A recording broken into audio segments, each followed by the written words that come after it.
So hello mga kaibon. So ito may mga kung tayo dito, mga pair na kakatail. So mga high mute po to mga kaibon. So ayan, ito mga kaibon ay pinili ko lang sa flight cage. So ayan mga kaibon, ang pares lang po diyan na banded ay ito, nakikita ko itong white face light form na emerald cock saka black headed na hen. So ayan.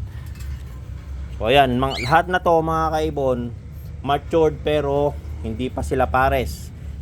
Pinili ko lang po para sa pairing. So ayan mga kaibon, nakinig kayo ha. Wala pong normal na kakatail dyan mga kaibon. So alam nyo na yung presyo nyan. Hindi po ako bababa ng 3,000 sa presyo ng mga yan.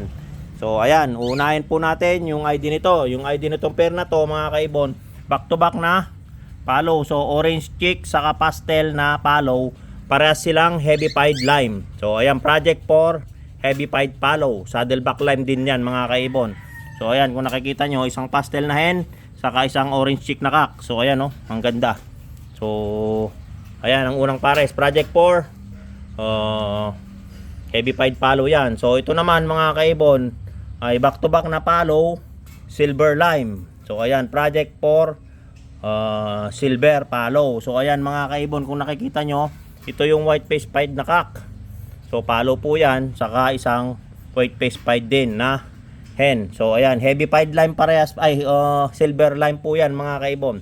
Sorry, silver lime po yan. So project for silver palo. So ito naman mga kaibon, isang saddleback pearl na split ng palo, hen, saka isang white face pearl pied heavy pied lime palo po yan. So ayan, project for saddleback palo, heavy pied palo, o split ng palo na saddleback o heavy pied. So ayan mga kaibon, split hen palo na cock, heavy pied lime. So pearl siya, split ng palo. So ayan, ganito rin tong isa, white face pearl cock, heavy pied lime, saka isang white face pearl pied heavy pied lime, split ng palo. So itong dalawang pares na to, tingnan nyo na mga kaibon, ay project for heavy pied palo or saddleback palo. So ayan mga kaibon. So dito naman parehas na white face emerald. So itong dalawa na to, isang cock, white face cock na black headed lime, saka isang white face emerald na black headed lime. So project for black headed na emerald. So ito naman, may visual tayo na black headed dito. Banded pair na po to mga kaibon. So ayan, isang white face na cock, light form, black headed lime, saka isang black headed na hen emerald. So yan mga kaibon, tignan nyo na, kilatisin nyo na oh, napakagandang pares yan. So ito rin, ganun din. So ito naman ay silver na pastel na pearl, single factor po siya, silver po siya. Ayan o, nakikita nyo yung dark edge marking nya mga kaibon. So ayan, palo po yan na pastel hen. So ayan, visual po yan. At saka isang pastel na palo, silver lime. So ayan, project po yun ng silver palo din. So ayan, nakikita nyo mga kaibon. So ayan ha, alam nyo na yung mga presyo nyan mga kaibon. So iba-ibang mutation, iba-ibang presyo. So ayan, pero hindi ako naglalabas ng 3,000 lang ang pares. Naintindihan nyo mga kaibon. So ayan oh, mamili na kayo dyan kung anong gusto nyo. Pili-pili, makapili ng maganda, di swerte, pero lahat yan magaganda mga kaibon. So ayan oh, ang gaganda oh. Oh, saan pa kayo nyan mga kaibon? No, isang pasada yan para makita nyo. So ayan oh, ang gaganda. So pakita natin ulit, tignan natin. So ayan oh, oh, ang ganda niyan mga kaibon. So ayan, pakita natin para makita nyo yung ganda nila.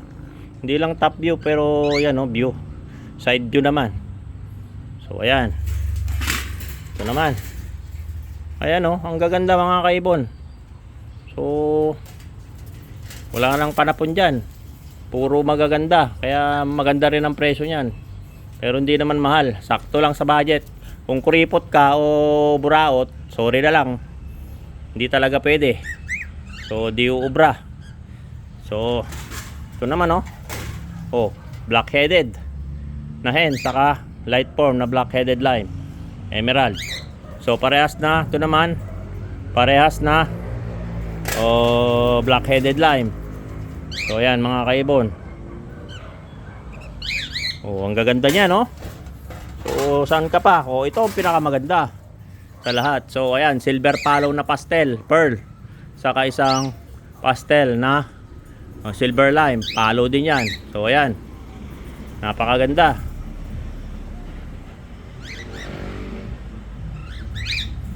So, ayan. So, PM na lang po mga kaibon. So, hanggang sa muli, don't forget to subscribe my YouTube channel, Warren Palakpak Kaibon, at aking Facebook page, Warren Palakpak Kaibon, at aking Facebook, Warren Palakpak Mr. Tigasin. So, hanggang sa muli mga kaibon, paalam!